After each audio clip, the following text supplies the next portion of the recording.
Come and have a good look yourself. Traditional spices of the highest quality, made with pride and experience. You've got a deal. I can't thank you enough for always looking after my business. Believe me, I'm not making this up. Several Eremite mercenary groups are nearly in open conflict, but does the core of 30 care? And that's not all. Did you know that... Wow! Talk about hurly-burly! This place is busy! Guess that's only to be expected for the largest port in Sumeru. Maybe it's because of what Dia told us earlier, but Paimon can't seem to shake the feeling that there's also danger lurking in these crowds. Ooh. Let's get our bearings so we can start looking for leads. We know that whatever the Academia lost is related to the gods. But other than that, we don't have much else to go on. Osfun told us to try posing as Academia students while asking around. Paimon checked the Akasha on the way here, and the Academia doesn't seem to have any research facilities in Port Ormos. Paimon doesn't get it. Won't we look even more suspicious going around saying we're Academia students and asking about the stolen item?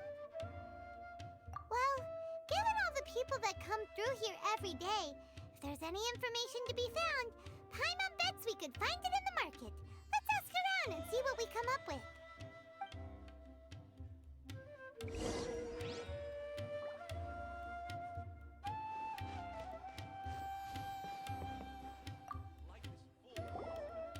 Welcome.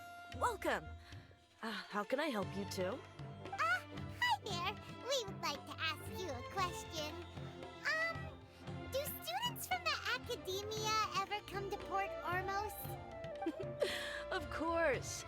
Especially around this time of year.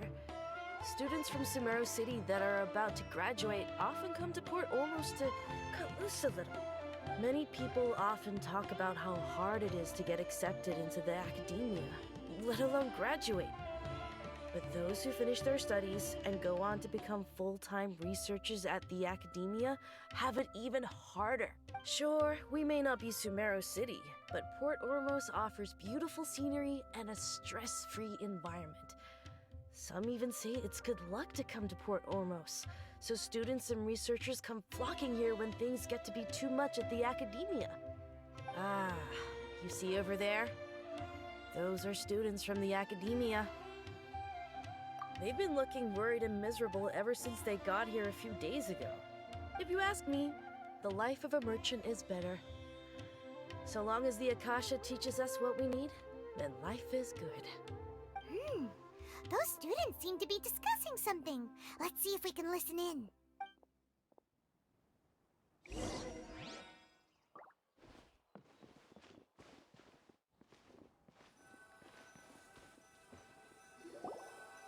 It's no good. I've tried asking around, but I haven't been able to learn anything useful. Not to mention that a bunch of scary-looking Eremite mercenaries have been posted along the streets now. There's been a lot of fighting between the different Eremite factions in Port Ormos. If we choose to move on our own, then it would be wise to steer clear of them. Especially the group that's constantly shouting some stuff about the Scarlet King and some resurrection. I've even heard that the Citadel of Regzar is starting to get fed up with them. What was that group called again? Ein something or other? They're called Ein El Akhmar. Today, I heard that the thing we're after might be in their possession at the moment. Wait, come again? Don't you see? Many of the Eremites in Port Ormos deal with trading this kind of thing. They're usually pretty wary of outsiders, but not so with students of the Academia. It's because the kind of goods that students are looking for aren't the kind of goods that Eremites are after. As long as they know you're a student, then deals can be made. I've heard that Ein al-Hakmar likes to set up shop at the Jafar Tavern. Supposedly, if you're willing to part with 500,000 mora, they'll give you info on anything. Wait, did you say 500,000? If information alone costs that much, then how could we ever afford to buy what we're looking for? I guess we might as well give up on trying to graduate this way. I wouldn't worry too much. Our field of research is very niche. Who else could possibly be after that kind of shady knowledge? I bet it's practically worthless to anyone aside from us. Well, I guess that makes sense. Then the only thing left for us now is to find a way in. Why don't we all just pool our money together and pay for the information? Whoa! Did you hear that? A niche field of research and shady knowledge? It all sounds pretty suspicious to Paimon. Is knowledge something people just buy and sell like that? So, what's our plan? Wait! Didn't you hear what they just said? Buying information is going to cost us 500,000 mora! Have you lost your mind? Oh, alright. Paimon never thought she'd agree to parting with that kind of mora. But if you know what you're doing, then we should give it a shot.